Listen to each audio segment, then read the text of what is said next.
I started my own business despite my parents' opposition. They then tried to take my money and filed a lawsuit against me. I was never liked by my parents. They went to the same college and were infatuated in high school. My mother found out she was pregnant while still in college. Their ambitious intentions to tour the world and see other cultures were dashed. Although they thought about ending the pregnancy, their parents forbade it. My mother eventually left college and moved in with her parents because she was unable to cope with the criticism and rumors from other people. I entered the world in this manner. My grandparents loved me, but my mother hated me. She never spent time with me, so for a long time I thought she was my sister and my grandparents were my parents. When I tried to get her attention, she would either yell at me or ignore me. I didn't know about my father because he wasn't around. During this period, my parents were dating. I know they didn't want a kid, but I didn't understand why they detested me as a kid. Both of my grandparents were friendly to me, spent time with me and watched after me. By the time of my father's college graduation, I was beginning to walk and speak. He started coming to see me. He came to see me every weekend because he felt bad about not being more active in my life. I assumed he was just my grandparents' friend. My grandparents urged him to get to know me, but my mother didn't like it when he spent time with me and insisted that he ignore me. That's how I found out he was my dad. He moved in with my mother. After he got a job, my mother was dead set against my dad wanting me to live with them as they got older. My grandparents wanted my parents to take on that role, so I moved in with my parents when I was 5.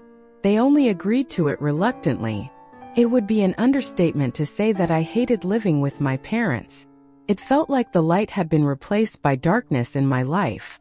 My mother threatened to kick me out if I did anything wrong, and was always reminding me to be grateful that I was still living with them. My dad came home late at night after a long day at work. After a long day at work, my dad insisted that I go to bed because he couldn't handle me that day and needed time alone. My grandparents used to love me, but now I live with parents who hate me. I knew I wasn't wanted, but I didn't know why. Unlike other children, I never occasionally. I'd arrive at school with unfinished assignments. My instructor would call my mother to yell at me for being lazy and to take responsibility because I was so afraid of her.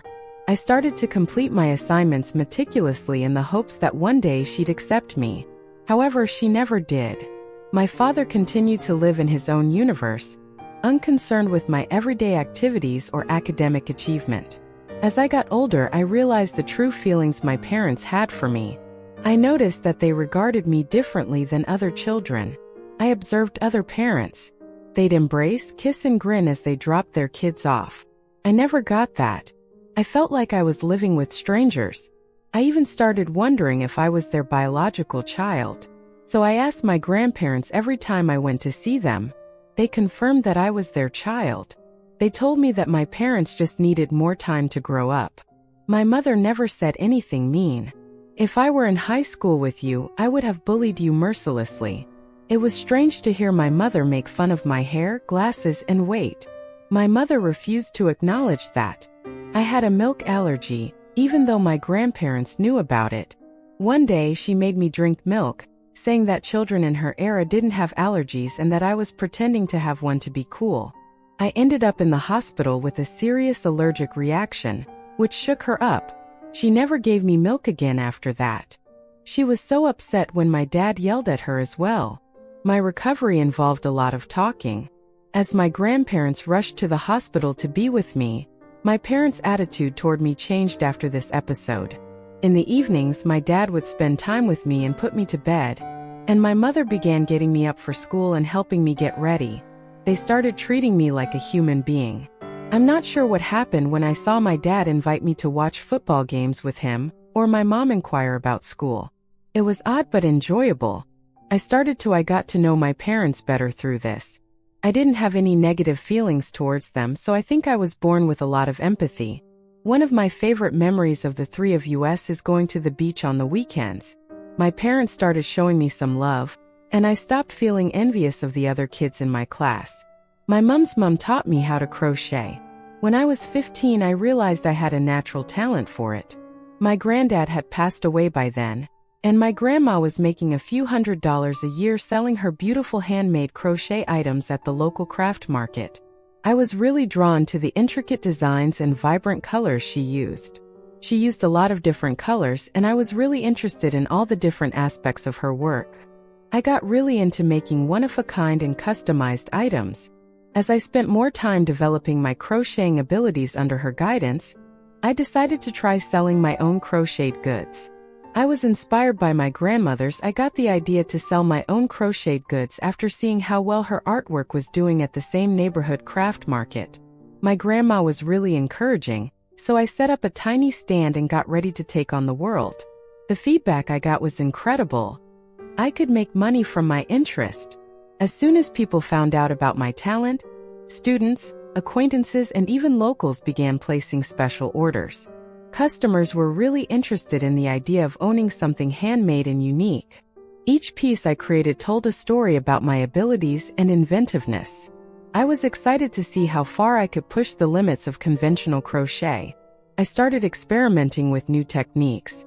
I've been creating with other yarn textures, colors, and patterns for a while now.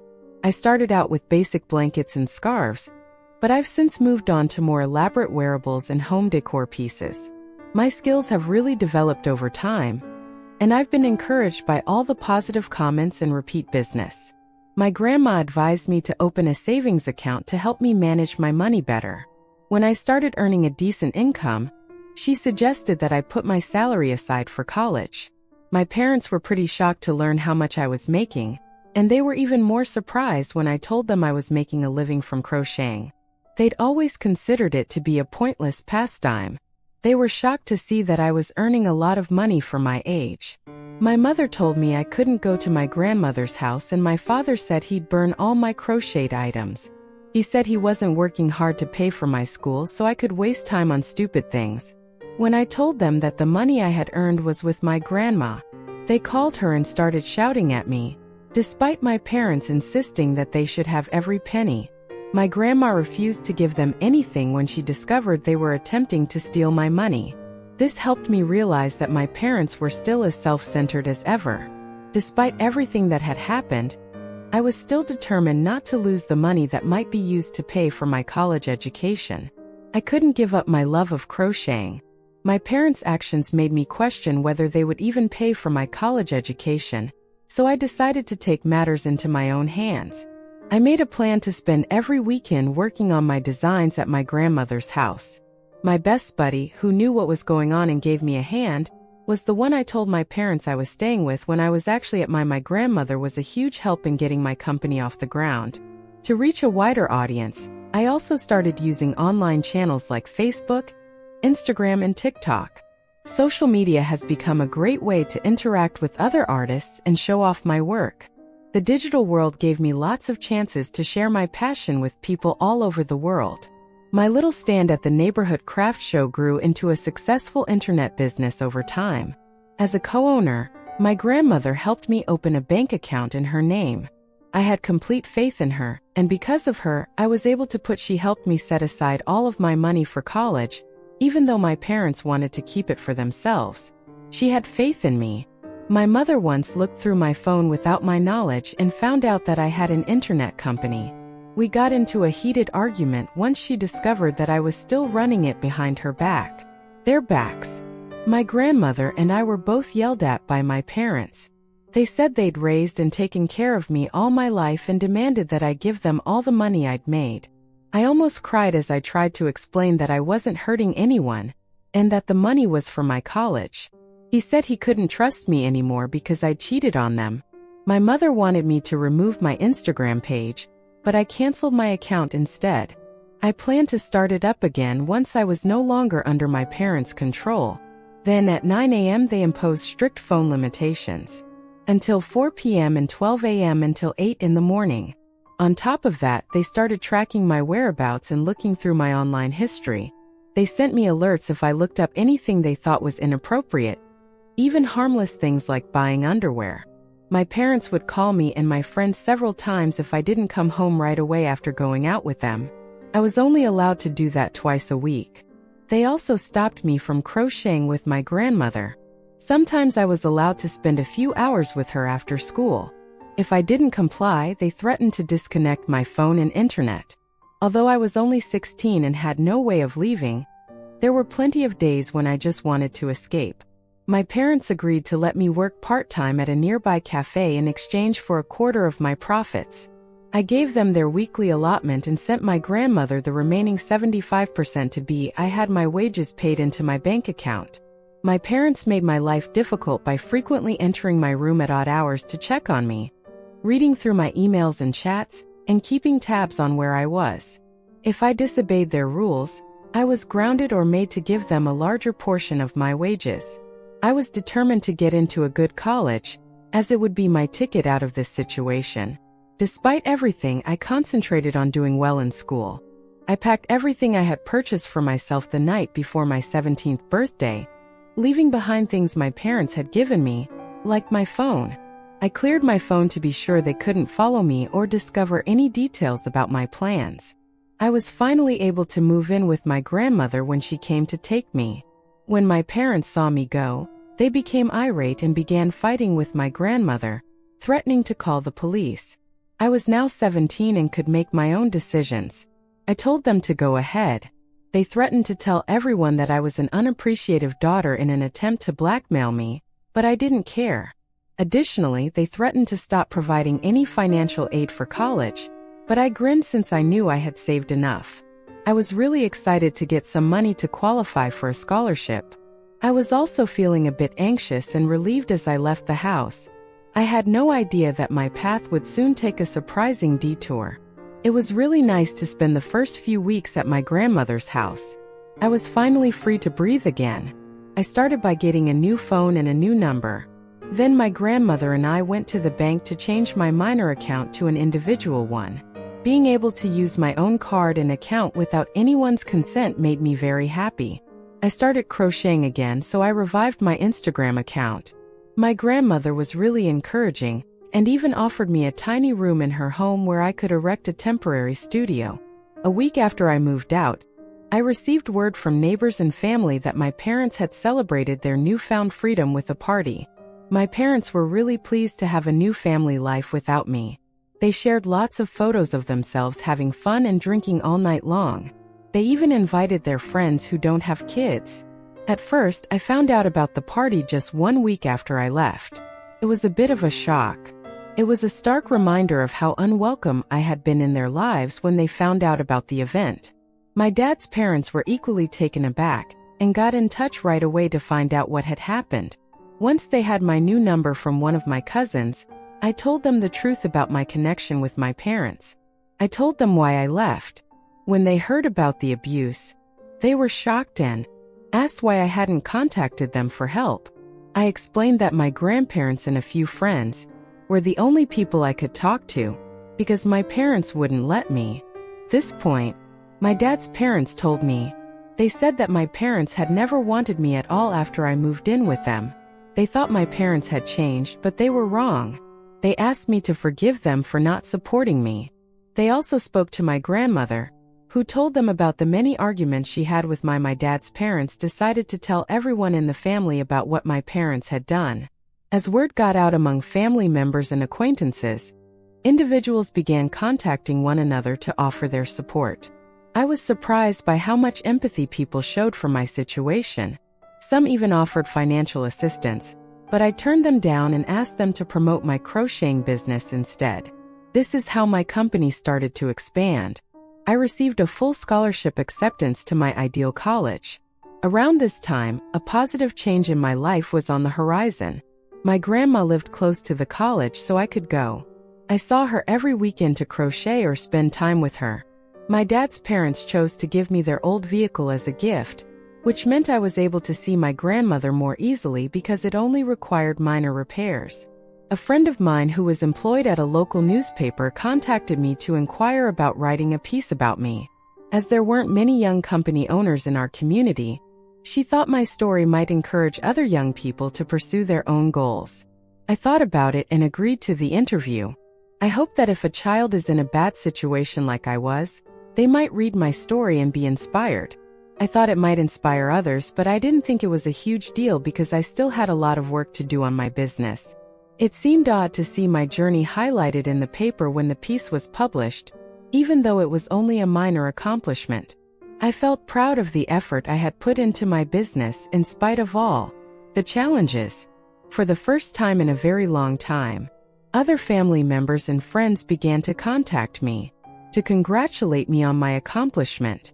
And my grandmother was quite proud of me. This was a novel sensation for me. My parents never encouraged or acknowledged my diligence. When I was growing up, I called my grandmother and told her off. After reading the account, they demanded that I publicly give them credit for my business and said I was betraying them by going behind their backs. They'd started getting criticism from relatives for being too controlling. They also threatened to sue me, and they even demanded that I give them a portion of my revenues. I started the business under my grandmother's roof. She told them forcefully and challenged them to try to take me to court, which they would undoubtedly lose. I was so upset over their actions, but I knew I couldn't yell at my parents. Instead, I invited my close friends and family to a little celebration that I had planned before I left for college.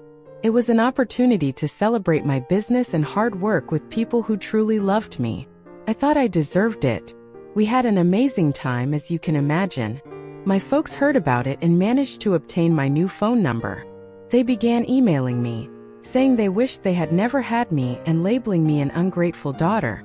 My dad even sent me a lengthy text saying that I was squandering money celebrating with other people, while he had spent his entire life supporting me. When my parents celebrated after I moved out, it was a bit much to have a party to celebrate with my loved ones. Update 1. I had no idea my tale would go viral when I uploaded it to Reddit. It was all over TikTok in a matter of days. I'm afraid my parents might learn about this. Please pray they don't for me. You've suggested I block my parents permanently, and I'm planning to do just that. It's time for them to understand how their actions have affected me. I'd like to send them one last email, despite what some of you have said. I'm not a doormat because I'm still young and my parents are toxic. It's challenging. It's not something you're prepared for. Society says parents always want the best for us, but that's not always the case. I know some of you think I'm at fault for allowing my parents to take advantage of me, but I'm still learning how to advocate for myself. I've thought a lot about our relationship, both past, present, and future. I've come to realize that I need to cut off contact with you if I'm to further my personal development and well-being. I craved your love when I was young and tried to live up to your standards, but I was never good enough. I've tried several times over the years to gain your acceptance and understand why you seem to despise me, but I've never been accepted. From my first memories when my mom made me drink milk despite my allergies, to feeling alienated in my own house, your behavior has influenced. Despite all this, I kept hoping for a connection with you that never happened. With Grandma's help, I found a sense of purpose and comfort in crocheting, which I thought could help us connect. But as I built my company, your attempts to manipulate and discredit me have made me more determined to leave this toxic atmosphere. Your attempts to control my celebrations are threatening legal action, and insisting on taking a piece of my hard-earned money just serve to show how toxic you are to me. I just want you to know that this choice isn't meant to be hurtful or retaliatory. It's a way of taking care of myself. It's the start of creating a life that's free of poison and full of the love and support that every child deserves. I don't mean to disrespect any of you, but I have to put my mental and emotional health first. I appreciate you encouraging me to be self-sufficient and undervaluing my abilities. I hope you both find happiness without me, and wish you luck in your future pursuits. I ask that you honor I've decided to stop communicating with my parents. I know it's difficult, but I think it's best for everyone involved. I was crying when I wrote this email. Even though I know I should be strong and remember all the bad things they've done to me, we're conditioned to adore our parents as children, and it's not easy to overcome that. I've blocked them on all social media and other platforms. I'm going to college soon and I'm feeling a little anxious about it. My dad's parents and my grandmother is helping me move to my new dorm. I'm excited to meet new people and make new friends. To everyone who's asked, I'm still going to be a college student, but I'm not going to give up on my crocheting business. I love creating original designs, and I'm going to put in a lot of effort to balance it with my studies. That's all I have to say for now. Update 3. My previous update was 6 months ago. Wow, I can't believe how much time has gone by and how my life has changed. Above all, I'm doing really well in college. The classes are pretty tough, but I'm trying to keep my GPA up. My crocheting business is doing well, but I know a college degree will give me a leg up in the long run. I've also made some great friends and even gotten more crochet orders thanks to them. I've been able to meet new people and see new things thanks to college. Compared to the loneliness I experienced at home, this is a big change for the better. I'm even dating a guy named Kyle. We've only been dating for 2 months, but we're really getting to know each other. I'll see how things work out because he's a nice man. I make a point of going to see my grandmother every weekend. We're still working from her temporary workspace to complete our crochet orders. The company is doing well and our clients are happy with us. Following my passion has given me a sense of fulfillment and purpose. In addition to financial stability, it's been 6 months since I emailed my folks. They haven't tried to get in touch with me, according to my grandparents. My parents sold everything and left the country in search of a fresh start. They felt that everyone was criticizing them, but I don't know where they are now, and to be honest, I don't care. It says a lot that they decided to go without making an effort to make amends or even offering an apology. I hope they find happiness and are able to follow their lifelong dreams. It's time for me to focus on my own path and on creating the life I've always wanted. Thank you. To everyone who has been following my story and providing supportive comments, I am really grateful for your support. If there is one thing I have learned from all of this, it is how important it is to surround yourself with positive, self-affirming people. I am where I am now because of my grandmother and others who had faith in me. This will probably be my final update, so thank you to everyone for watching. If you haven't subscribed yet, please do so and hit the notification bell to stay updated with more shocking real-life stories happening around you.